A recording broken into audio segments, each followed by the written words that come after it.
الحمد لله نحمده ونستعينه ونستغفره ونؤمن به ونتوكل عليه ونعوذ بالله من شرور أنفسنا ومن سيئات أعمالنا من يهده الله فلا مضل له ومن يضلله فلا هادي له ونشهد أن لا إله إلا الله وحده لا شريك له ونشهد أن سيدنا ومولانا محمدا عبده ورسوله صلى الله عليه وسلم أرسله بالحق بشيرا ونذيرا وداعيا إلى الله بإذنه وسراجا منيرا فقد قال الله تعالى في كلامه المجيد والفرقانه الحميد আমার সাথে সকলে জবানটা খুলে বলুন আউযু বিল্লাহি মিনাশ শাইতানির রাজীম বিসমিল্লাহির রাহমানির রাহিম وقضى ربك ألا تعبدوا إلا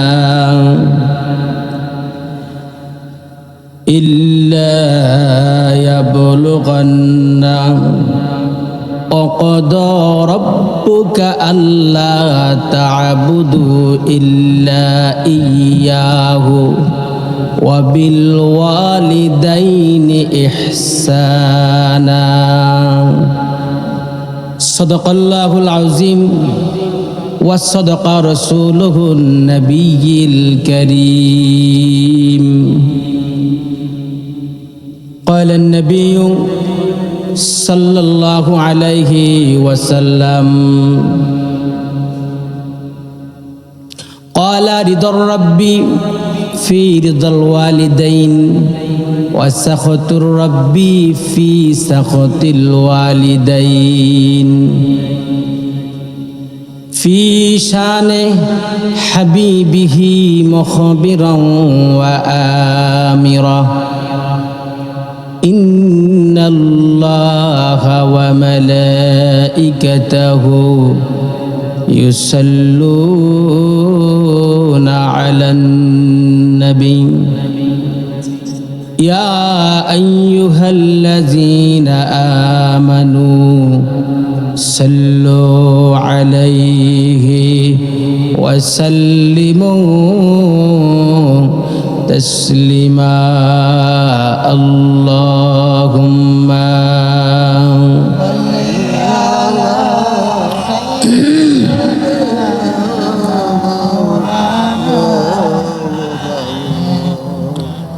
وعلى علي سيدنا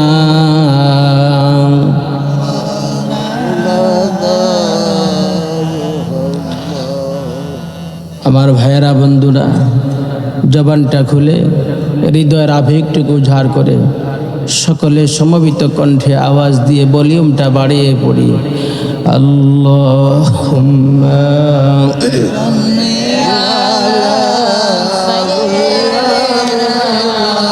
مولانا محمد وعلى آل سيدنا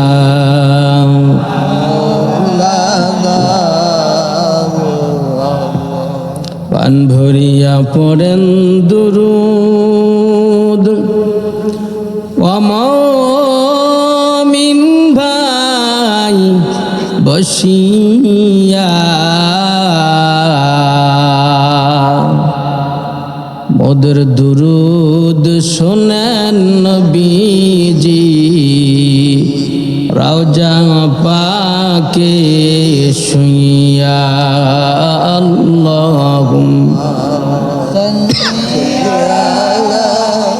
سيدنا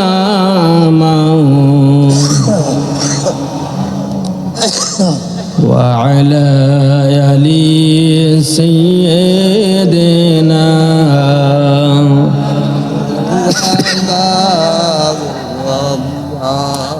لا إله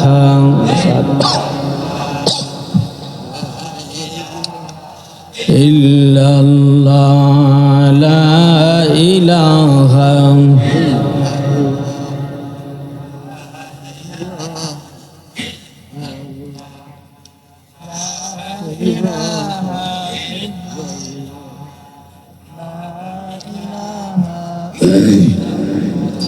لا إله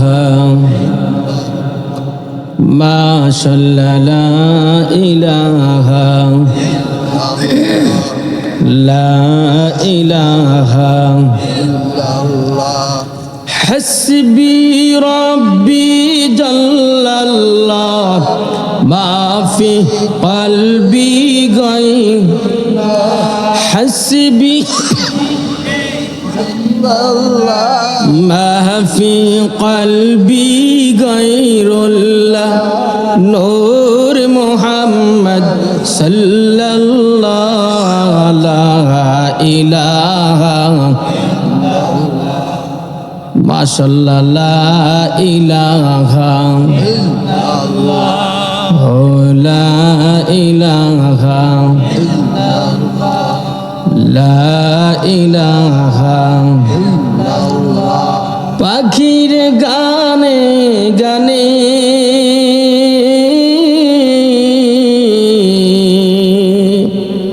হাওয়ার তানে তানে ওই না মেরি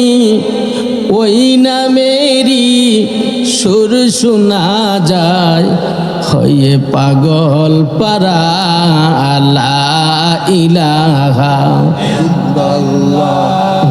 লা ইলাহা লা ইলাহা লা ইলাহা সুবহানাল্লাহ আলহামদুলিল্লাহ লা ইলাহা সুবহানাল্লাহ আলহামদুলিল্লাহ لا إله إلا الله محمد رسول الله صلى الله عليه وسلم পবিত্র ঈদে মিলাদুন নবী সাল্লাল্লাহু আলাইহি সাল্লাম উপলক্ষে মরহুম বাবরি হাজির স্মরণে সপ্তম বাৎসরিক ওয়াজ ও দোয়ার মাহফিলের সম্মানিত সভাপতি জনাব হাজী মোহাম্মদ সিদ্দিকুর রহমান লালপুর হাজীবাড়ি, আজকের মাহফিলের প্রধান মেহমান পীরে কামেল হাদিয়ে জামান মুজাদ্দিদ ইসলাম বিশিষ্ট ইসলামী চিন্তাবিদ হযরত মাওলানা মোহাম্মদ আব্দুল হাই আতিকি জনপুরি ভারত। হুজুর রওনা হয়েছেন, যোগাযোগ হয়েছে, হুজুর আসতেছেন। জনপুরের পীর, খানদানি পীর, এতে কোনো সন্দেহ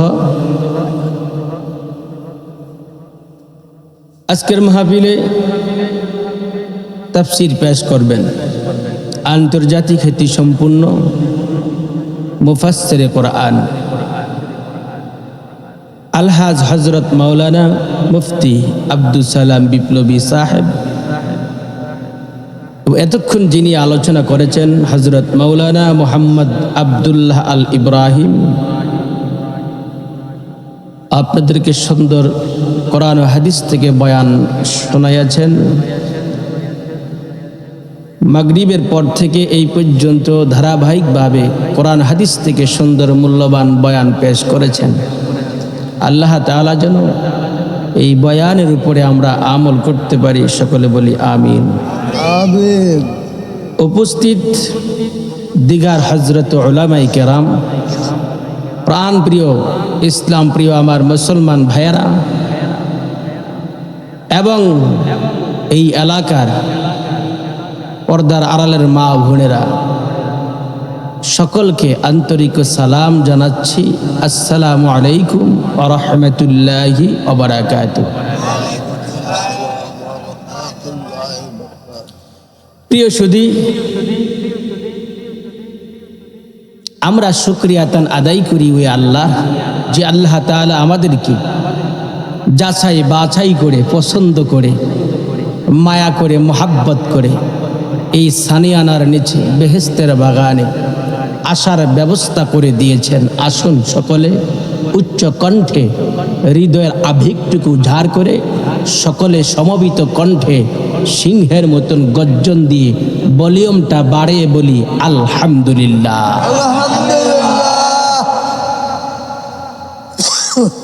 তার চেয়েও লাখো কোটি শুকুর যে আল্লাহ তাআলা আমাদেরকে নূর নবী হযরত মুহাম্মদ মুস্তাফা সাল্লাল্লাহু আলাইহি সাল্লামের উপর দুরূদ শরীফ পড়ার তৌফিক দান করেছেন। সম্মানিত হাজিরিন, ভূমিকা আর যাব না, কারণ আমার পর যিনি আলোচনা করবেন ইনি কাছাকাছি উপস্থিত হয়ে গেছে। আমাকেও টাইম দেওয়া হয়েছে, ওই টাইমের মধ্যেই আমি আমার সংক্ষিপ্ত আলোচনাটা আপনাদেরকে শোনাবো। আমি যেন আমল করতে পারি, আপনারা যেন আমল করতে পারেন, আল্লাহ তাআলা যেন আমাদেরকে সেই তৌফিক দান করে বলি আমিন। আমিন। সম্মানিত সুধী, আমি কোরআন থেকে যে আয়াতটা নিয়েছিলাম, এই আয়াতটি পিতামাতার সম্পর্কে আল্লাহ তাআলা বান্দাকে অবগত করলেন, বলি সুবহানাল্লাহ। মাতা এবং পিতার খেদমতের ব্যাপারে আল্লাহ ছাড় দেন নাই, ঠিক কিনা বলেন? নামাজ পড়া যেরকম বাধ্যতামূলক আল্লাহ পাক আইন করে দিয়েছে, পড়তে হবে, আর পিতামাতার খেদমত করতে হবে। সুবহানাল্লাহ। নামাজ যেরকম পড়তে হবে, পিতামাতার খেদমত করতে হবে। ওয়ার্ডার কার? আল্লাহর হুকুম।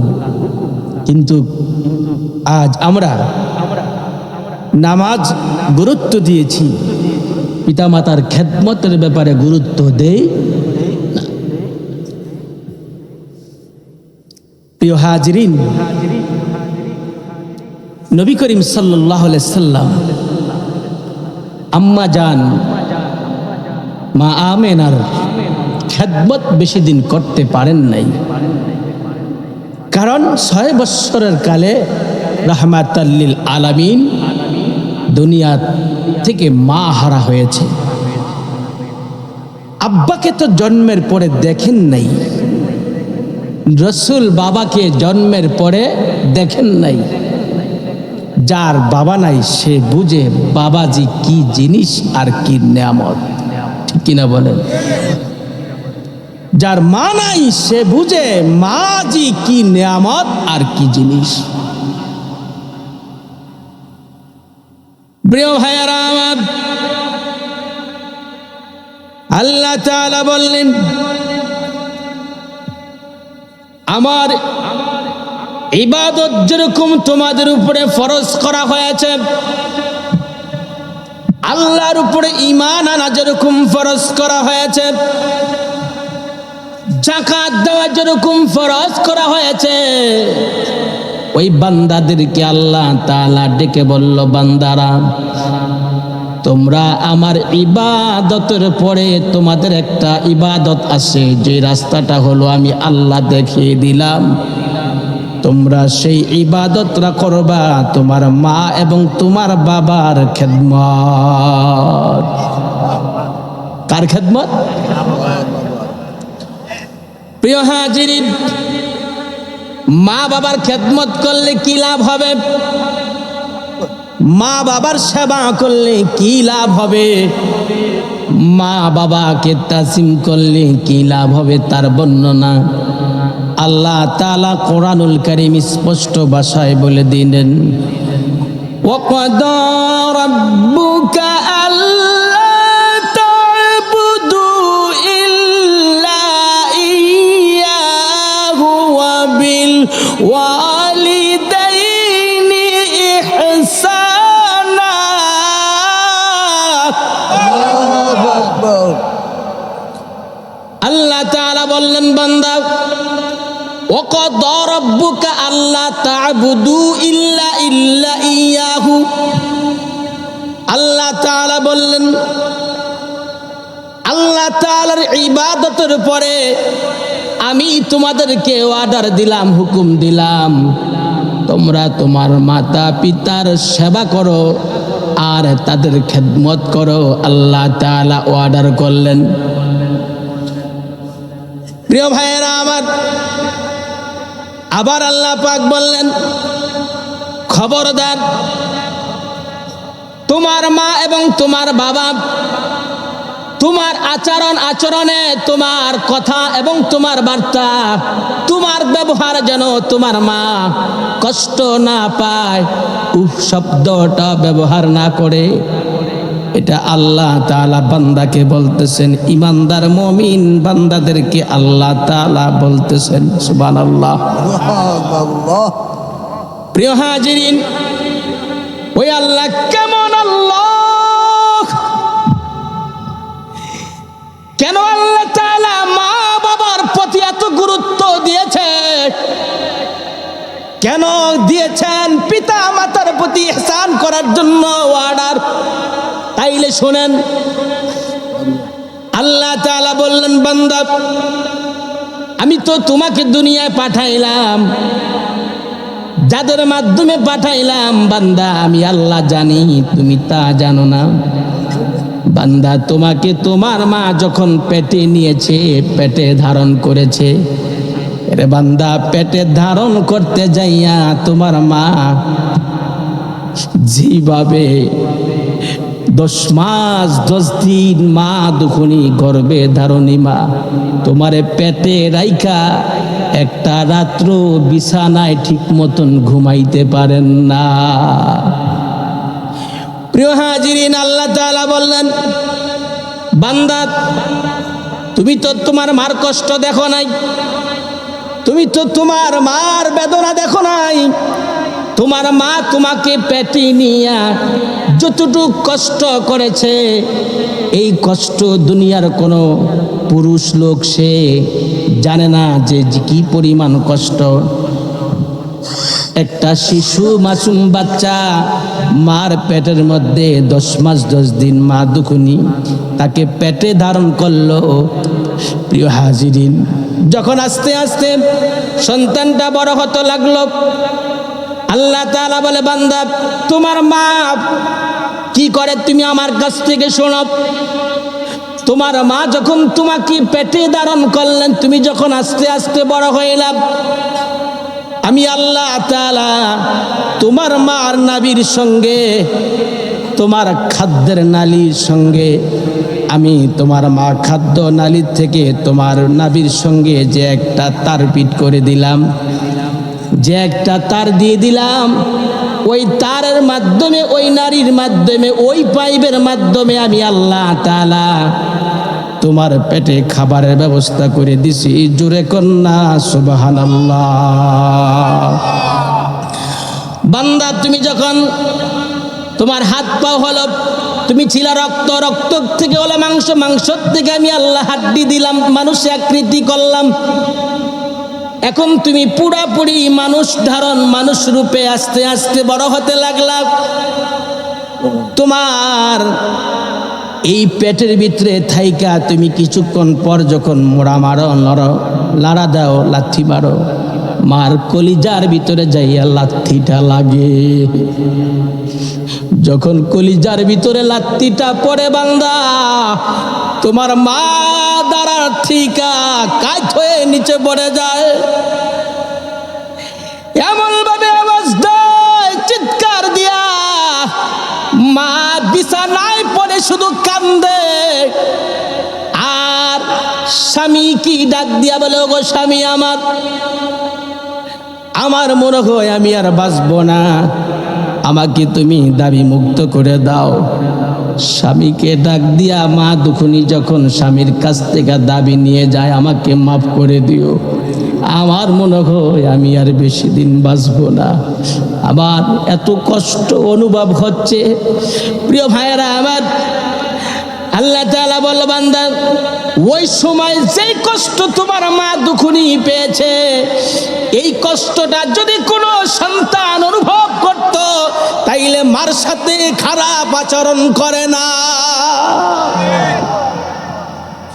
আল্লাহ তাআলা বান্দাকে বলে, বান্দা শোনো, যখন নাকি তোমার মা বিছানার মধ্যে পড়ে কান্দে, স্বামী ডেকে বলে, ওগো আমার স্ত্রী, তোমার কি হয়েছে, তোমাকে ডাক্তারের কাছে নিয়ে যাই। না গো না, ডাক্তারের কাছে নিয়ে কোনো লাভ হবে না, আমার কলিজায় সন্তানের লাথি পড়েছে, আমি এই জন্য কাইত হয়ে পড়ে গেছি, কলিজা ব্যথা অনুভব হচ্ছে। প্রিয় ভাইয়েরা আমার, পাশের ঘরের চাচি আম্মাকে ডাক দিয়া বললেন, চাচি আম্মা, শাশুড়ি নাই, শাশুড়ি দুনিয়া থেকে বিদায় হয়ে গেছে। পাশের ঘরের চাচি আম্মাকে ডাক দিয়া বললেন, চাচি আম্মা, আমাকে একটু পানি দাও, আমার কাছে আসো। মা দুখুনি পাশের ঘরের চাচি আম্মাকে ডাইকা গলার মধ্যে ধইরা যখন চিল্লায়া চিল্লায়া কান্দে, ওই সময় আমার আল্লাহ তাআলার রহমত ওই বান্দির উপরে নাজিল হইতে থাকে। বিধানটা হলো আল্লাহর বান্দার। আল্লাহ তাআলা বিধান যেইভাবেই করেছি সেইভাবেই আমরা দুনিয়াতে এসেছি, ঠিক কিনা বলেন? এখন আল্লাহর বিধান মা মানতে যাইয়া, আল্লাহর বিধান মোতাবেক এই দুনিয়াতে চলতে যাইয়া যারা কষ্ট পায়, ওই কষ্টটা আল্লাহ তাআলা ইবাদতে পরিপূর্ণ করে দেয়। প্রিয় হাজিরিন, রাহমাতাল লিল আলামিনের মা ছিলেন না, 6 বছরে মা হারাইলেন। রাহমাতাল লিল আলামিন জন্মের পরেই বাবা দেখলেন না, ইতিম দুনিয়াতে নবী তাশরীফ এনেছেন, জন্মগ্রহণ করেছেন।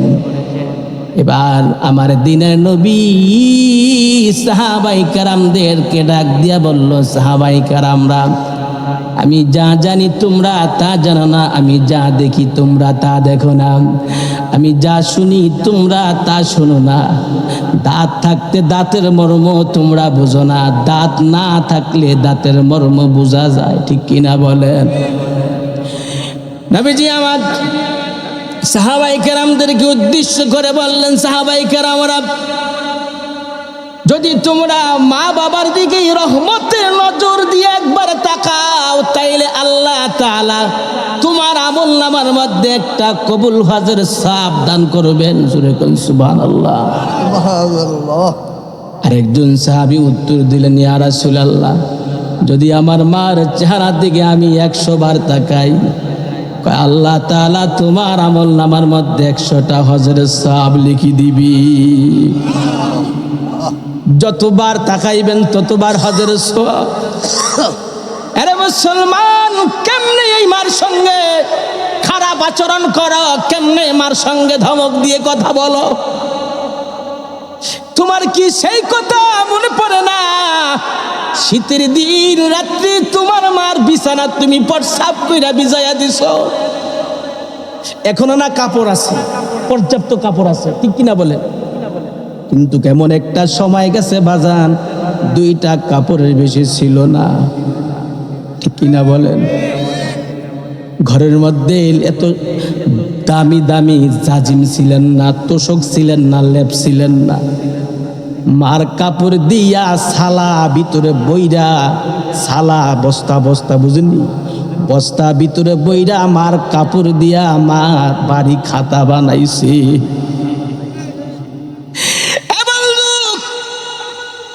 ওই সময় আপনি যখন মার বিছানা প্রস্রাব কইরা ভিজাইছেন, মা আস্তে আস্তে করে আমার কাপড়টা দিয়া আপনাকে শুকনো জায়গায় রাখলেন। সারা রাত আপনি প্রস্রাব করে মার পুরা কাপড়টা ভিজাইয়া লাইছেন, কিন্তু এই ভিজা কাপড়টা মার গায়ের মধ্যে ছিল, অন্য কোনো আর কাপড় নাই। কিন্তু এই মারে আপনি কেমনে ধমক দিয়া কথা বলেন? প্রিয় ভাইয়েরা আমার, আল্লাহ নবী বললেন সাহাবায়ে কেরামরা, যদি তোমরা জান্নাত দেখতে চাও, জান্নাতে যাইতে চাও, তাইলে তোমরা তোমাদের ঘরের ভিতরে জান্নাত দেখো। যার মা আছে তার জন্য একটা জান্নাত, যার বাবা আছে তার জন্য আরেকটা জান্নাত। মা দুখুনি যার ঘরের মধ্যে আছে, আপনি মনে করবেন আপনার একটা জান্নাত আছে। মা বাবা আছে, 2টা জান্নাত আপনার ঘরে আছে। মা বাবা নাই, ঘরের মধ্যে জান্নাত নাই। এই জন্য আপনি আপনাদেরকে বলবো, আমার আল্লাহ তাআলা বান্দাকে বললেন, বান্দা খবরদার ওই মাকে তোমরা কষ্ট দিও না। ইম্মা ইয়াবলুগান্না ইনদাকাল কিবরা আহাদুহুমা আও কিলাহুমা, তোমার মা বাবা তোমার কাছে যখন বৃদ্ধ অবস্থায় পৌঁছে, কি অবস্থায়? বৃদ্ধ অবস্থায় যখন পৌঁছে, তখন তোমরা এমন কথা এমন আচরণ করো না যে আচরণে তোমার মা শব্দটা ব্যবহার করে। 5 ওয়াক্ত নামাজ আদায় করছো, তাহাজ্জুদ জোগাড় হয়েছ, হজ করেছ, যাকাত দিয়েছ, আর মা শুধু তোমার প্রতি অসন্তুষ্ট হয়ে গেলেন, কিন্তু কি ইবাদত আল্লাহর দরবারে কবুল হবে না? ঠিক কিনা বলেন? কবুল হবে? মা কেন এত দামি জানে না সকলে, বলেন মা কেন এত দামি জানে না সকলে। জানতো যদি খোদার কোরআন পড়তো খুলিয়ে, বলেন জানতো যদি পড়তো কোরআন, জানতো যদি খোদার কোরআন পড়তো খুলিয়ে, বলেন মা কেন এত দামি জানে না সকলে। আওয়াজ দেন, মা কেন এত দামি জানে না সকলে। জানতো যদি আল্লাহর কোরআন পড়তো খুলিয়ে, ওগো জানতো যদি আল্লাহর কোরআন পড়তো খুলিয়ে। 1টি হজরে সওয়াবে মিলে, 1টি হজরে সওয়াবে মিলে, মাকে একবার দেখিলে, দেখিলে মা কেন এত দামি। একটু আওয়াজ দেন না, আপনারা চুপ করে বয়ে থাকলে কেমন হইব? আওয়াজ দিলে না মাঝে মাঝে আমার একটু কথা কইতে ভালো লাগবো। আপনারা অন্য অন্য গান বাজনা ঠিক মতন কইতেন পারেন, এই 2-একটা গজলই মুখস্থ করতে পারেন না, তা আমার লগে লগে কইতে তো সমস্যা নাই, আমার সাথে সাথে বলেন মা কেন এত দামি। আওয়াজ দেন, পাশের মানুষ বুঝুক যে আমরা আছি। মা কেন এত দামি জানে না সকলে। জানতো যদি আল্লাহর কোরআন পড়তো খুলিয়ে, হায় হায় জানতো যদি আল্লাহর কোরআন পড়তো খুলিয়ে। 1টি হজরে সওয়াবে মিলে, 1টি হজরে সওয়াবে মিলে, মাকে একবার দেখিলে, দেখিলে মা কেন এত দামি। দামি জানে না সকলে, হায় হায় মা কেন এত দামি জানে না সকলে। পৃথিবীর কারো দোয়া কবুল হইতে পারে না হইতে পারে, কিন্তু আল্লাহ গ্যারান্টি দিলেন 3 জনের দোয়া কবুল হয়। কয়জন? 3 জনের দোয়া কবুল হয়ে যায়। 1 নাম্বার হলো মা বাবা যদি সন্তানের জন্য দোয়া করে, এই দোয়াটা আল্লাহর দরবারে ডাইরেক্ট কবুল হয়ে যায়। 2 নাম্বার হলো মুসাফির যদি দোয়া করে, এই দোয়াটা আল্লাহর দরবারে ডাইরেক্ট কবুল হয়ে যায়। 3 নাম্বার হইল ওই গ্রামে ওই শহরে কোনো মাজলুম ব্যক্তি যদি থাকে, ওই মাজলুম ব্যক্তি দোয়া করলে দোয়া কবুল হয়ে যায়, এতে কোনো সন্দেহ নাই। জোরে কোন সুবহানাল্লাহ। কয় জনের দোয়া কবুল হয়? 3 জনের দোয়া কবুল হয়। প্রিয় ভাইয়েরা আমার, মার দোয়া ডাইরেক্টলি কবুল হয়ে যায়। বিপদে যখন পড়ে যাবেন, যদি আপনার মাকে আল্লাহকে রাজি খুশি করার জন্য মার সেবা করে থাকেন, আল্লাহকে ভয় করে যদি মার সেবা করে থাকেন, আল্লাহকে সন্তুষ্টি করার জন্য যদি মার সেবা করে থাকেন, আল্লাহর কসম দিয়ে বলি মুসলমান, ওই যখন বিপদে পড়বা, বিপদ থেকে আমার আল্লাহ তোমারে মার দোয়ায় আল্লাহ উদ্ধার করে দিবে। জোরে কোন আল্লাহু আকবার। 3 জন ব্যক্তি আল্লাহর নবী সাহাবায়ে কেরামদের সামনে ওয়াজ করতেছিলেন।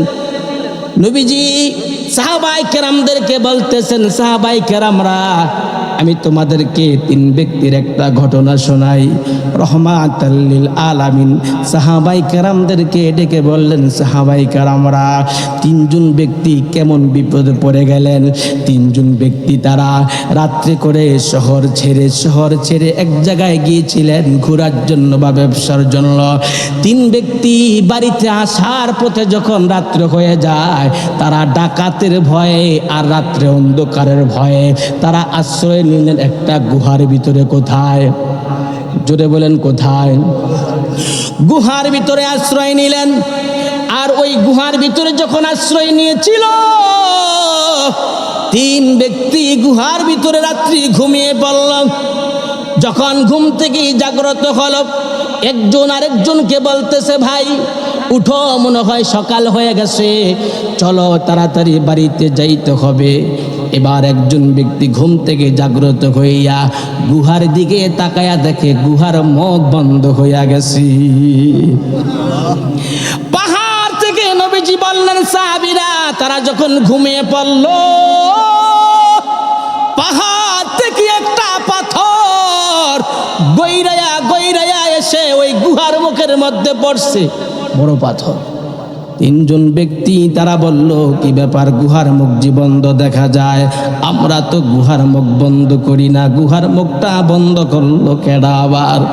এবার 3 জনে যাইয়া গুহার মুখের মধ্যে গুহার মুখে যাইয়া পাথর ধাক্কাইতেছে, জোরে জোরে এমন ভাবে ধাক্কাইতেছে 1 ইঞ্চি পরিমাণ ওই গুহার মুখ থেকে পাথরটা সরে না। বন্ধুবরা আর 3 ব্যক্তি বহুত পরিশ্রম করে চাইলেন, গুহার মুখ থেকে পাথর সরাইতে পারেন না। এবার যদি কোনো মানুষ এরকম ভয়ানক বিপদে পড়ে যায়, কলিজায় পানি থাকে, ঠিক কি না বলেন? কলিজায় কি থাকে না? ভয়ে অস্থির হয়ে যায়। অন্ধকার গুহা, এই গুহার ভিতরে 3 ব্যক্তি কান্নাকাটি আরম্ভ করলো, ডেকে বলল, এখানে সাহায্য নেওয়ার জন্য একমাত্র আল্লাহ ছাড়া কেউ সাহায্য করবে না। যদি সাহায্য চাও আল্লাহর কাছে চাও। এই মুহূর্তে যদি আল্লাহ আমাদেরকে সাহায্য না করে, বিপদ থেকে রক্ষা না করে, পৃথিবীর কোনো মানুষ আমাদেরকে এই বিপদ থেকে বাঁচাইতে পারবে না। প্রিয় ভাইয়েরা আমার, এবার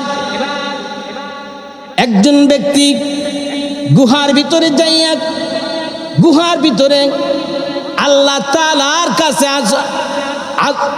আরজি পেশ করলেন। আল্লাহ তাআলার কাছে ভিখারির মতো হাত উঠিয়া বলতেছে, আল্লাহ কঠিন বিপদ পড়ে গেছি মালিক, এই মুহূর্তে তুমি আমাকে যদি সাহায্য না করো, আল্লাহ কেউ আমাদেরকে এই কঠিন বিপদ থেকে বাঁচাইতে পারবে না। ওগো আল্লাহ তাআলা, তবে একটা উসিলা ধরি। কি ধরি? একটা উসিলা চাই। কোনো একটা উসিলা ছাড়া আজকে এখান থেকে বাঁচা যায় না। এবার ওই ব্যক্তি আল্লাহর দরবারে নালিশ করলেন, ওগো আল্লাহ তাআলা, আমি আমার মা বাবার জন্য প্রতিদিন আমি গাভী দহন করে দুধ দহন করে আমার মা বাবাকে আমি খাবার দেই। আমার মা আমার সন্তানকে দুধ খাওয়াইয়া, যদি গাভীর দুধ থাকে তাইলে আমার বাচ্চাকে দেই, আমার সন্তানকে দেই, আমার বিবিকে দেই। ওগো আল্লাহ তাআলা, আমার সন্তানেরা তাকায়া থাকে, কিন্তু আমি আমার সন্তান ক্ষুধায় অস্থির হয়ে যায়। আমি তাদের মুখে খাবার না দিয়া আমি আমার মার মুখে আগে খাবারটা দে। ওই ব্যক্তি ডেকে বলল, আল্লাহ, যদি মনে করো আমার এই ইবাদতটা তোমাকে সন্তুষ্টির জন্য হয়ে থাকে। তারপরে আবার বললেন, আল্লাহ, একদিন আমি অনেক দূরে চলে যাই। দূরে যাওয়ার পরে হঠাৎ করে আমার মনে হইল, হায়রে, আমি তো আজকে গাভী দহন করে মার জন্য দুধ নিয়ে যাই না, বাবার জন্য দুধ নিয়ে যাই না। মা না জানি ক্ষুধায় অস্থির হয়ে গেছে, আমি পাগলের মতন দৌড়াইয়া যাইয়া গাভী দহন করে দুধ দহন করে আমি আমার মা বাবার কাছে যাইয়া দুধ নিয়ে হাজির হইলাম। আমার সন্তানেরা দুধের জন্য খালি কাঁদতেছে, বাবা ক্ষুধা লেগেছে, আগে আমাদেরকে দুধটা খাওয়াও। বন্ধু বরাবর বাবা এত নিষ্ঠুর, সন্তানদেরকে ডেকে বলে, সন্তানরা রে, আমার বাবা মা না খাইয়া ঘুমায়া গেছে, যতক্ষণ না আমার বাবা মা ঘুম থেকে উঠে খাবার না খায় ততক্ষণ তোদের মুখে আমি খাবার দিতে পারবো না। ভাইয়েরা আমার, ওই ব্যক্তি মা বাবার শিওরে এসে যখন দুধ নিয়ে দাঁড়িয়ে গেলেন, তাকায়া দেখে মা ঘুমিয়ে গেলেন, বাবা ঘুমিয়ে আছেন। লোকটা আমার শিওরে দাঁড়াইয়া এবার সন্ধ্যা থেকে রাত্র থেকে সকাল পর্যন্ত একটানা আমার শিওরের পাশে দাঁড়িয়েছিলেন। ফজর যখন আজান হয়েছে, বাবা মা ঘুম থেকে উঠে তাকায়া দেখে সন্তান দুধ নিয়ে দাঁড়ায় আছে। মা সন্তানের দিকে তাকায়া কয়, কিরে বাজার, তুমি যে দাঁড়ায় আছো? কয়, মা অনেক দূরে চইলা যাওয়ার পরে আমার মনে হয়ে গেল তোমরা তো না খেয়ে আছো। মা, আমি আমার দূরে যাওয়ার পরে যখন মনে হইল তোমরা না খেয়ে আছো, আমি তখন দৌড়ে এসে গাভী দহন করে দুধ নিয়ে যখন আসলাম, দেখলাম তোমরা ঘুমিয়ে গেছো। মা, যদি ঘুম থেকে তোমাকে ডাক দেই, তোমার যদি কষ্ট হয়, ঘুমটা ভেঙে গেলে যদি তুমি কষ্ট পাও, এই জন্য তোমাকে ডাক দেই না। আমার বাবারে আমি ঘুম থেকে ডাক দেই না, আমার বাবাই যদি ঘুম থেকে উঠে কষ্ট পায়। ভাবলাম যে ইচ্ছা করে যখন ঘুম ভাঙবে তখন আমার মার মুখে আমি নিজেই খাবারটা তুলে দিব, এই আশায় গো মা দাঁড়িয়ে আছি। মা, আমাকে তুমি ক্ষমা করে দিও, আমাকে তুমি ক্ষমা করে দিও গো মা।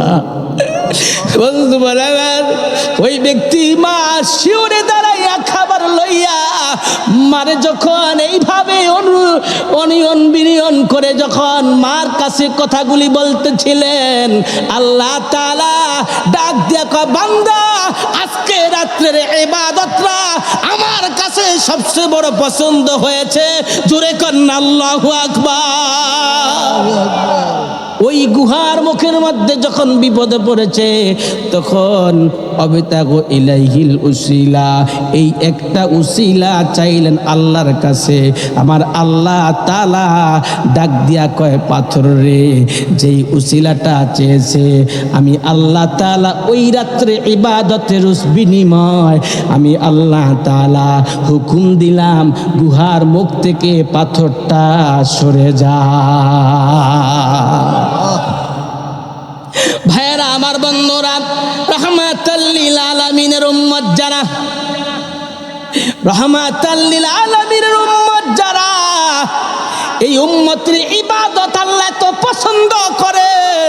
অন্য নবীর উম্মতের আমল এত আল্লাহ পছন্দ করতেন না, কারণ আমার নবীর উম্মতেরা তারা নবীর কারণে, নবীজির কারণে তাদেরকে আল্লাহ তাআলা যে বোনাস দিয়েছে একটা রাত্রের বিনিময়ে, আমার আল্লাহ তাআলা অন্য অন্য নবীরা যদি 1000 বছর পর্যন্ত ইবাদত করতেন, অন্য অন্য নবীর উম্মতেরা যদি 1000 বছর ইবাদত করতেন, আর আমার নবীর উম্মতেরা যদি এক রাত্র ইবাদত করে, এই এক রাত্র ইবাদত 1000 রাতের চেয়ে উত্তম।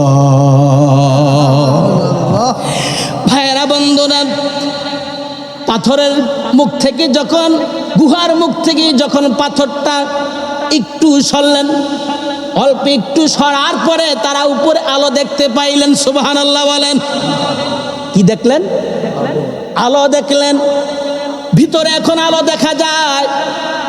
এবার দুই ব্যক্তি তারা একটু ভয়ের থেকে মুক্ত হলেন, নিশ্চয়ই আমার রব আমাদেরকে সাহায্য করতেছে। এবার আরেকজন ব্যক্তি বললেন, আমি একটা উসিলা এই মুহূর্তে আল্লাহর কাছে ধরি। প্রিয় ভাইয়েরা আমার, ওই লোকটা আমার আল্লাহকে ডাক দিয়ে বলে, আল্লাহ, দেশে যখন দুর্ভিক্ষ হয়েছিল, দেশে যখন অভাব দেখা দিয়েছিল, তখন মানুষ খাবার পায় না, কিন্তু আমার পাশের ঘরের সাথে আমার চাচাতো বোনটা দেখতে অনেক সুন্দর ছিলেন। এই বোনটার পিছে বহুত সময় দিয়েছি পটানোর জন্য, আমার দিকে আকৃষ্ট করার জন্য, আমার দিকে আনার জন্য আমি অনেক চেষ্টা করেছিলাম, কিন্তু বোনটা রাজি হয় না। যখন দুর্ভিক্ষ দেখা দিয়েছিল তখন এই বোনটা আমার কাছে যাইয়া বলতেছে, ভাইজান, ঘরে খাবার নাই, পেটে অনেক ক্ষুধা, আমার মা না খায়া আছে, আমার বাবা না খায়া আছে, তুমি যদি একটু এই বিপদের দিন সাহায্য করো, আল্লাহ তাআলা তোমার উপকার, এই দানটা অবশ্যই পছন্দ করবে। এইভাবে যখন নাকি ওই আল্লাহর বান্দা বোনের আকুতি মিনতি শোনার পরে ডেকে বলল, বোন, তবে আমি রাজি হব যদি তুমি আমার সঙ্গে অপকর্ম করো। জোরে কন্যা নাউজুবিল্লাহ।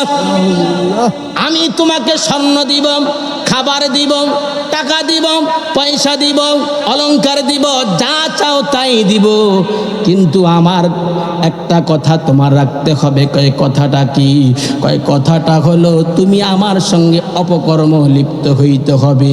এবার বোন তো ক্ষুধায় অস্থির, চাচাতো বোন ডাক দিয়া বললেন, ভাই ঠিক আছে, তোমার কথায়, তোমার প্রস্তাবে আমি রাজি, তাড়াতাড়ি আমাকে খাবার দাও, আমার ক্ষুধার তাড়নায় আমি নিজে অস্থির হয়ে আছি। এবার ওই লোকটা স্বর্ণ দিলেন, খাবার দিলেন, টাকা পয়সা দিলেন, দেওয়ার পরে ডেকে বলল, বোন, এখন তো তোমার যা কিছু প্রয়োজন আমি তা দিয়েছি, আমার যা প্রয়োজন তুমি তা দিবা। রাত্রের বেলায় যখন নাকি বোনকে ডাইকা পাশের ঘরের মাঝে এবার অপকর্ম করতে যাওয়া যখন শুরু হইল, অপকর্ম করতে যখন আরম্ভ করবেন, এই মুহূর্তে বোনটা ডাক দিয়া বলে, ভাই রে, এই পৃথিবীর কেউ কিন্তু আমাদের অপকর্ম দেখে না, কিন্তু একজন দেখে, তিনি কে? তিনি কে? প্রিয় ভাইয়েরা আমার, যখন বোন বললেন, চাচাতো বোন বললেন, ভাই পৃথিবীর কেউ দেখে না, কিন্তু একজন আছে যিনি দেখে, তিনি হলো আমার আল্লাহ, আল্লাহকে ভয় করো, ইত্তাকুল্লাহ, তাকুল্লাহর সাথে আল্লাহকে ভয় করো। এই মুহূর্তে যখন বোন ওই ওসিয়তটা দিলেন, এই মুহূর্তে যুবকের ভিতরে আল্লাহর ভয় জাগ্রত হওয়ার পরে যুবকটা বোনের ওই উরুর উপর থেকে এসে দাঁড়িয়ে বলল, বোন আমার, আল্লাহর কসম দিয়ে বলি, আমার বুক আল্লাহর ভয় কেঁপে উঠেছে, আমি আল্লাহকে ভয় করি। জোরে কন্যা আল্লাহু আকবার। বোনটা বললেন, নিশ্চয় আল্লাহর পক্ষ থেকে হেদায়েত এসেছে। এই মুহূর্তে যুবকটা ডাক দিয়া বলল, বোন আমার, আমি তোমাকে যে অলংকার দিয়েছি, টাকা পয়সা দিয়েছি, সব কিছু তোমাকে আল্লাহর জন্য দিলাম। সুবহানাল্লাহ বলেন। যা কিছু তোমাকে দেওয়া হয়েছে বোন আমার, আমি তোমাকে আল্লাহর জন্য দিয়েছি। তবে শুনে রাখো, এগুলো আমার দেওয়া লাগবে না।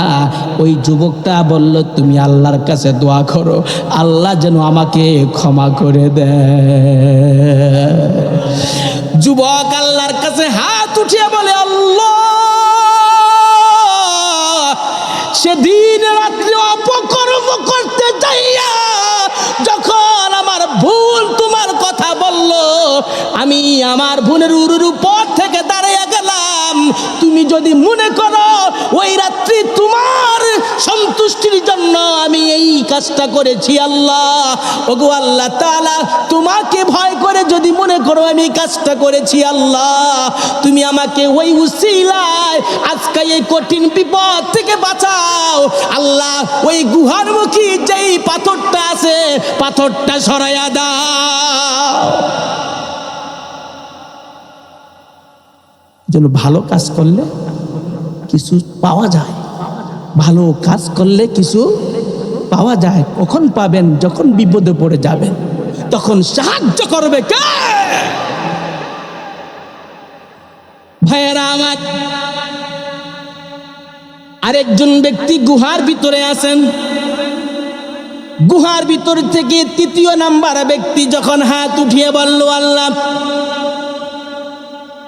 3 ভাগের 2 ভাগ পাথরটা সরে যায়, এখনো আরো 1 ভাগ বাকি আছে। যদি ওই 1 ভাগ যদি পাথরটা না সরে, তাইলে তো বের হতে পারবো না। আরে তৃতীয় ব্যক্তি হাত উঠিয়ে আল্লাহর কাছে বলল, আল্লাহ, আমি বড় ব্যবসায়িক লোক, ব্যবসাতে আমি বড়, অনেক লোক আমার অধীনে, তাদেরকে খাটাই। আমি যখন একদিন সকলকে তার মজুরি দিয়ে দিলাম, মানি দিয়ে দিলাম, তাদের টাকা পয়সা ক্লিয়ার করে দিলাম, কিন্তু একজন ব্যক্তি সে তার মজুরি নিলেন না, তার মানি নিলেন না। এবার আমার ভিতরে ভয় আসলো, একজন ব্যক্তি যে টাকাটা নিলেন না, কিন্তু তার ওই দিন মজুরি টাকাটা আমার কাছে থাকলে সে যদি বাড়িতে কষ্ট পায়, তা তো আল্লাহ তাআলা আমার প্রতি বেজার হয়ে যাবে। এই চিন্তাটা করে ওই লোকটার বাড়ির খবর নিলেন, খোঁজ নিলেন, তালাশ করলেন। আমার ভাইয়েরা, বন্ধুরা, এবার দীর্ঘদিন পরে লোকটার খবর পাইলেন, যাইয়া তার মানি, তার মজুরি যখন আদায় করে দিয়া বলল, ভাই, এই মজুরির জন্য, তোমার মানির জন্য, তোমার টাকার জন্য আমি কত যে ব্যস্ত ছিলাম। কারণ কিয়ামতের ময়দানে যদি আল্লাহ তাআলা এই একটা কারণে যদি আমাকে জাহান্নাম দিয়ে দেয়, কারণ হক বড় মারাত্মক বিষয়, হক কিন্তু নষ্ট করে কবরে গেলে উপায় থাকবে না। ঠিক কি না বলেন? ভাইয়ের হক ভাই নষ্ট করে, আছে কি নাই?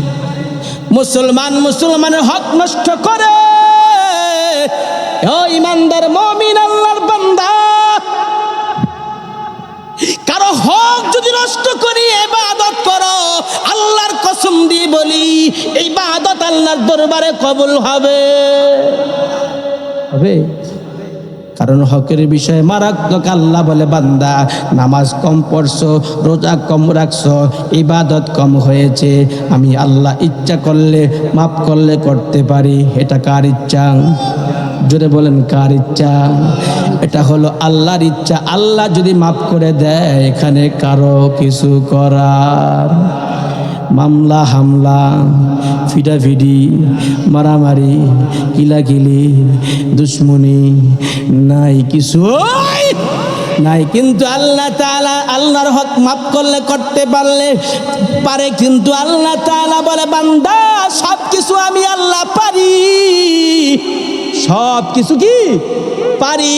আমি আল্লাহ তোমাকে খাওয়াইতাম পারি, আমি আল্লাহ না খাওয়াইয়া রাখতে পারি, আমি আল্লাহ তাআলা তোমাকে এই মুহূর্তে দুনিয়ার থেকে আনতে পারি, আমি আল্লাহ তোমার 100 বছর রাখতে পারি, আমি আল্লাহ তোমার জান্নাত দিতে পারি, আমি আল্লাহ তোমার বিশাল আকারে ধনী বানাইতে পারি। এমন কোন কাজ নাই আমি আল্লাহ পারি না।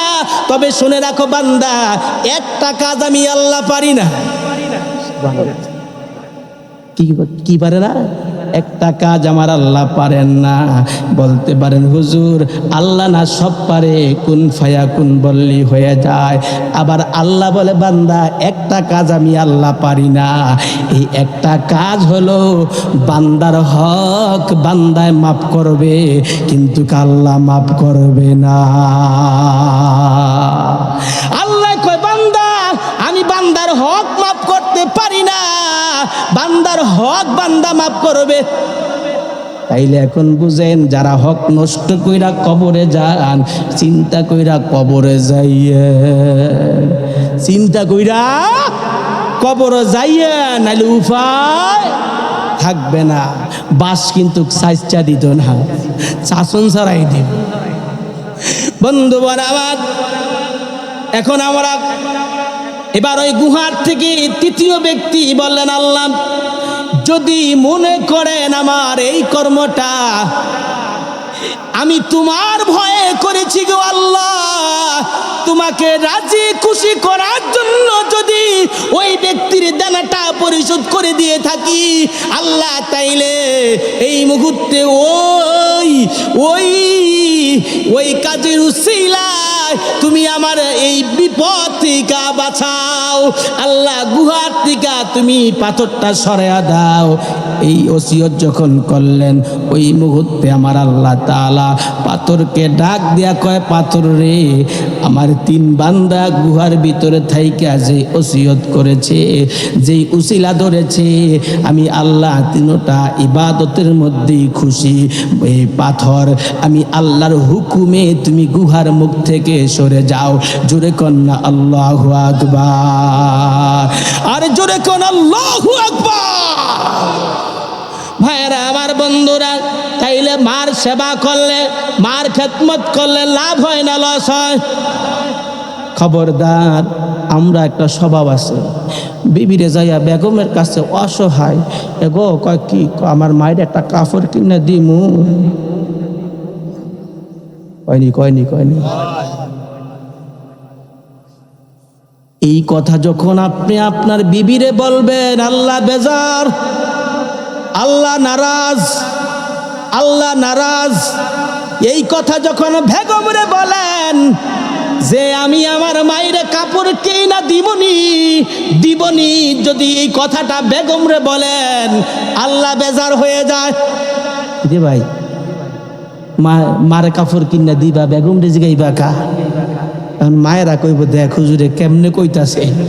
হ্যাঁ, মায়েরা বলবেন না, মারে বলবেন, কারণ নিজে পরিশ্রমের টাকা ইনকাম করে মাথার গাম পায়ে বালাইয়া যেই টাকা রোজগার করেছেন, সেই টাকার থেকে মার জন্য কমলা কিনে বাজার থেকে আইনা মার হাতে সরাসরি দিবেন। পারলে কমলাটা চুইলা মার মুখের মধ্যে দিয়া কইবেন, মা হাক করো, তুমি যখন ছোটবেলায় আমার মুখের মধ্যে কমলা দিছো, আমি ওইভাবে তোমার মুখে কমলা দিতে চাই। জোরে কোন আল্লাহু আকবার। ভাইরা বন্ধুরা, কিন্তু তা হয় না।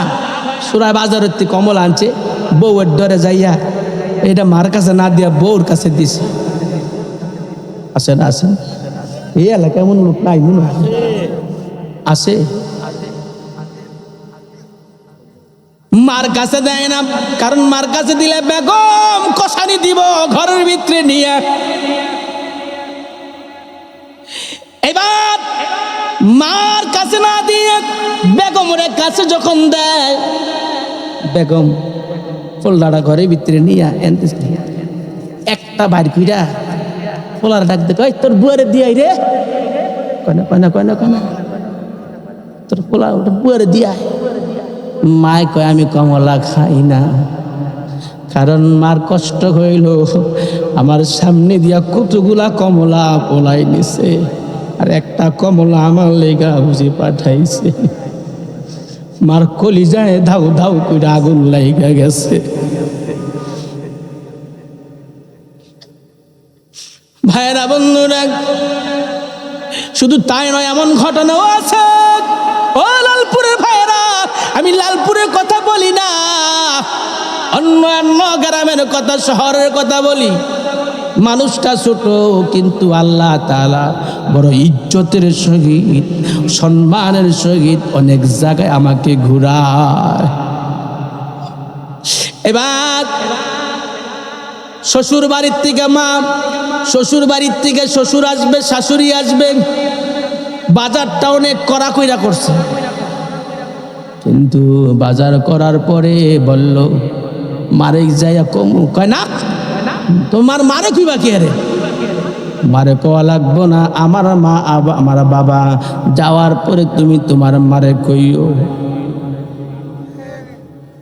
বাজার করে 2 ভাগ করে বাজার করে শ্বশুর শাশুড়ির জন্য বড় বড় মাছ আমার মা কিন্তু এই মাছ পছন্দ করে না আমার বাবা ওই মাছ পছন্দ করে না আমার মা দেশি মুরগা ছাড়া ফার্মের মুরগা খায় না এরকম লিস্টি দিতে দিতে দিতে এতার একটা লিস্টি দিয়া জামাইরা দরায়া দেয় এবার বাজারও যাও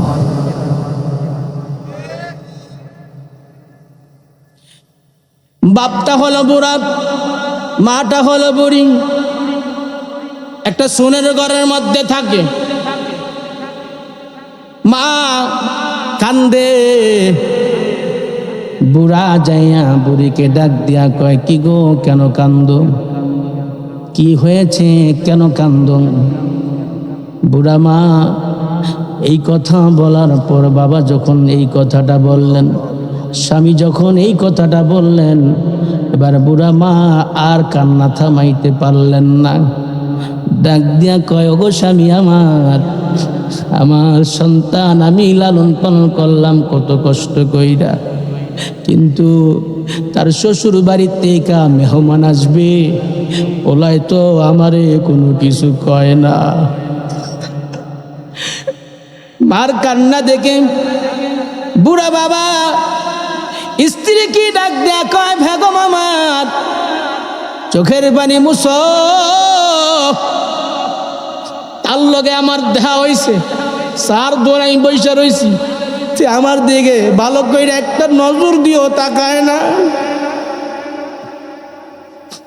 একটা নজর দিও তাকায় না কলিজাটা ভাইরা গেছে আমার জিগায়ও না আমার লগে কোনো কথা হতে কইল না কান্দিস না কান্দা বন্ধ কর দোয়া কর অভিশাপ দিস না আমার পোলারা যেন আল্লাহ দুধে ভাতে খাওয়ায় আনে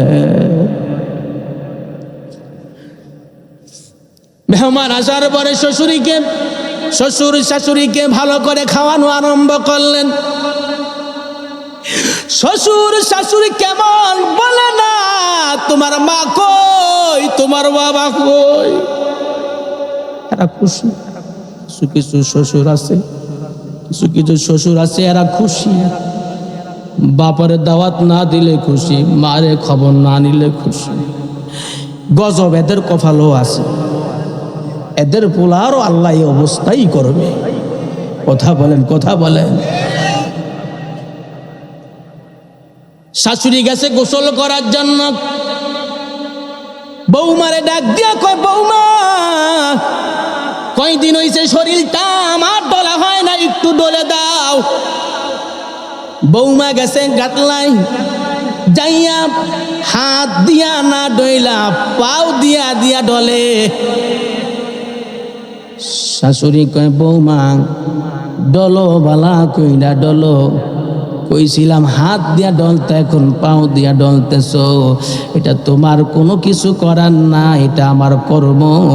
আমিও একদিন আমার শাশুড়িরে পাও দিয়া ডলছিলাম।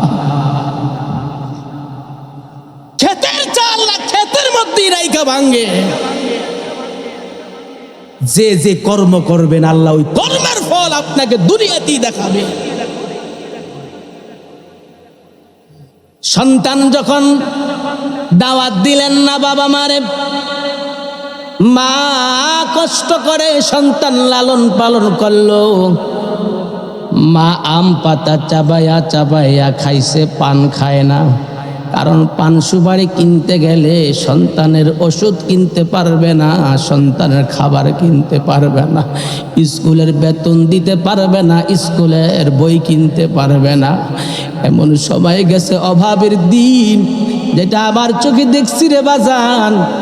মা ভাতের মার খাইয়া খাইয়া দিন কাটাইছে, ভাত খায় না। সন্তানের সামনে নিয়ে ভাত দিছে, খাবার দিছে, মা খাবার খায় না। কারণ ঘরের মধ্যে চাল ছিল না, এক পাবা আধা কেজি চাল ছিল, ওই চাল পাক করে সন্তানকে পেট ভরে মা খাওয়াইছেন। কিন্তু মা খাবার খাইলে রাত্রে আর সন্তানকে খাবার দিতে পারবে না, এই জন্য মা আর খাবারটা খায় না। মা রাত্রের বেলায়ও দুটা চাল ভেজে বা গম ভেজে, তখন চাল ছিল কম, গম ছিল বেশি, গম ভেজে মা রাত্রে দুটা গম খেয়ে পানি খেয়ে ঘুমিয়ে গেলেন। এই সন্তানরে পর্যাপ্ত খাবার দিয়ে মা ঘুম পাতিয়ে নিলেন। বাবা যখন গরুপুর বাজার থেকে আসছেন, সারাদিন বদলি গিয়েছেন। বাবা যখন সন্ধ্যাবেলা তার মজুরির জন্য গরুপুর বাজারে দাঁড়িয়ে আছে, অনেক সময় রাত্রে একটা ছোট তেলের সীসা বা একটা বোতল নিয়ে বা ওরা নিয়ে বাজার করার জন্য যাইতেন। আমার ভাইয়েরা ওই সময় বদলির টাকাটা দিত রাত্রের বেলা, কিন্তু মহাজন দিনে কিন্তু বদলির টাকাটা পরিশোধ করে না। সে যাইতে যাইতে মাগরিবের আজান দিয়ে ফেলেছে। মাগরিবের পরে বদলির টাকাটা যখন আপনার ওই টাকা পাওয়ার পরে এখন এই টাকা দিয়ে বাজার করতে করতে নুন তেল হলুদ মরিচ কিনতে কিনতে আর 10 টাকা আপনার কাছে আছে বা 5 টাকা আছে, এখন বা 2 টাকা আছে। যদি আপনি 2 টাকা দিয়া গাড়ি টলার দিয়া যদি লালপুরের মধ্যে আসেন, কিন্তু আপনার সন্তানের জন্য আপনি কোনো খানা কিনতে পারবেন না। তখন বাবা চিন্তা করে রিস্কায় যাব না, গাড়িতে যাব না, টলারে যাব না, যেই টাকাটা দিয়া টলারে যাইতাম ওই টাকাটা দিয়ে আমার সন্তানের জন্য 2টা কমলা কিনে নিয়ে যায়। ভাইয়েরা বন্ধুরা, এবার বাজার থেকে কমলা কিনে রাত্রি যখন 10টা 11টা বেজে যাইতো, রাত্র 10টা 11টা বেজে যাইতো বাজার নিয়ে আসা, আর সবাই অপেক্ষায় আছে বাজার আনার পরে রান্না করবে। রানতে রানতে 10টা থেকে 12টা 1টা বেজে যাইতেন, রাত্র অনেক হয়ে যাইতো। বন্ধু বড় আমার, এবার বাবা ওই সন্তানের কাছে যাইয়া বলে, বাবা উঠো, আমি বাবা আসছি, হা করো, তোমার জন্য মজা নিয়ে আসছি। বাবা কমলাটা ছিঁড়ে যখন কমলাটা চিপে সন্তানের মুখের মধ্যে দেয়, আর সন্তান চাবায়া চাবায়া কমলাটা খায়। আমার আল্লাহ কয়, বান্দা তুমি কি জানো না তোমার বাবা মা তোমার জন্য কি না করেছে? কেমনে তুমি তোমার মায়ের ধমক দিলা, কেমনে তোমার বাবার লাথি দিয়া ঘর থেকে বাইরে কইরা দিলা, কেমনে মার গায়ে হাত উঠাইলা। আল্লাহ কয়, হাত উঠান দূরের কথা, যদি মা উক শব্দটাও ব্যবহার করে, আমি আল্লাহ তাআলা তোমার ইবাদতের নামের থেকে আমি আল্লাহ তাআলা ইবাদত কবুল না করে জাহান্নামের লাকড়ি বানায়া দিব। শুধু কি তাই না, একদিন মা দুখুনি ডেকে বললেন, ও আমার সন্তান। সন্তান মার কাছে ওসিয়ত করলেন, মা হজে যাওয়ার জন্য মনে চাইলো, মা যদি পারমিশন দাও আমি হজে যাব। মা কয়, বাজান আমার শরীরটা বেশি ভালো না, তুমি হজে এই বৎসর যাইও না। সন্তান কয়, মা তাইলে কি পরের বৎসর যাব? কয়, আমি মা যদি চলে যাই তারপরে তুমি হজে যাইও। ভাইয়েরা আমার, বন্ধুরা, সন্তান ডেকে বললেন, মা, গত বছর তো আমাকে বাধা দিছ, কিন্তু মা এই বছর বাধা দিও না, আমি হজে যাব নিয়ত করেছি। মা ডেকে বললেন, বাজান, শরীরটা বেশি ভালো না, মনে হয় আমি আর বেশি দিন বাঁচব না, আমার মরার পরে তুমি হজে যাইও। জোরে কোন আল্লাহু আকবার। নারে তাকবীর, নারে রিসালাত। বিপ্লবী সাহেবের আগমন, বিপ্লবী সাহেবের আগমন। আলহামদুলিল্লাহ, ওয়াজের ফ্যাক্টরি বসে রাত 3টা 4টা বাজাইলেও সমস্যা নাই, গলাটাও দিছে আল্লাহ, চিল্লাইতে পারে, ঠান্ডাও লাগে না। আল্লাহ দোয়া করি এই গলাটার ভিতরে আল্লাহ বলিষ্ঠ কণ্ঠ যেন আরো বাড়াইয়া দেয়, বলি আমি। হুজুরে মোটর সাইকেল দিয়ে বিভিন্ন জায়গায় দৌড়ায়, আর আমি মোটর সাইকেল দিয়ে একদিন গেলে পরের দিন উত্তম পারি না হঠাৎ থেকে। কিন্তু আল্লাহ হুজুরের গলার মধ্যে এমন জিনিস দান করে দিছে, ঠান্ডাও ধরে না। প্রিয় ভাইয়েরা আমার, মা বললেন, এখন যাইও না, এই বছর মনে হয় আমি বাঁচবো না, পরের বছর যাইও। কিন্তু সন্তান দেখলেন 1 দিন 2 দিন 3 দিন, 3 বছর হয়ে গেল। এবার 4 বছর যখন হইল, ডেকে বলল, মা, তুমি মরতা না, আমি এই বছর না করলো হজে যাব। এই বছর না করলো কি হজে যাব। ভাইয়েরা, বন্ধুরা, মা ডেকে বললেন, সন্তান রে, আমি মায়ের রাইখা হজে যাস না, আমি মা কার কাছে থাকবো রে সন্তান? আমার দুঃখের সময়, আমার অসুখের সময়, আমার কষ্টের সময়, আমার বিপদের সময় আমি কারে কাছে রাখবো রে বাজান? তুই হজে যাস না। কিন্তু সন্তান কথা মানলেন না, কয়, মা, প্রতি বছরই কও তুমি মইরা যাইবা, মরো না, কিন্তু এই বছর আমারে বাধা দিয়া রাখতে পারবা না, আমি যাবই, আমাকে তুমি রাখতে পারবা না। মার কথা অমান্য করে যখন সন্তান রওনা করলেন, মা দুখুনি আল্লাহকে ডাক দিয়ে কয়, আল্লাহ, আমার একা রাইখা আমার সন্তান হজে যায়, আয় আল্লাহ তাআলা, তুমি আমার সন্তানের হজ কবুল কইরো না। এই কথা যখন মা বললেন, আর সন্তান হেঁটে হেঁটে যখন রওনা করলেন, মা কষ্টে, শীতের দিন মা অস্থির হইয়া, মা যখন কষ্টে রাত্র কাটায়, দিন কাটায়, কেউ রে কাছে পায় না, কার কাছে মনে দুঃখ বলবে? আল্লাহর কাছে যখন বলে, আল্লাহ কয়, বান্দি রে, তোর শব্দটা আমার আরশে আজিমে আইয়া ধাক্কা লাগছে, বান্দি যা, আমি আল্লাহ তাআলা তোর ওসিয়তটা বা তোর আশাটা পুরা করে দিব। বন্ধু বড় আমার, এবার যখন নাকি আল্লাহ বান্দা রাত্র হয়ে গেলেন, বিশ্রামের জন্য একটা মসজিদে যাইয়া প্রবেশ করলেন, মসজিদে যাইয়া সালাত আরম্ভ করলেন। নামাজ পড়তে পড়তে লোকটা মসজিদের মধ্যে ঘুমিয়ে পড়লেন। পাশের গ্রামও চুরি হইছে। কি হইছে?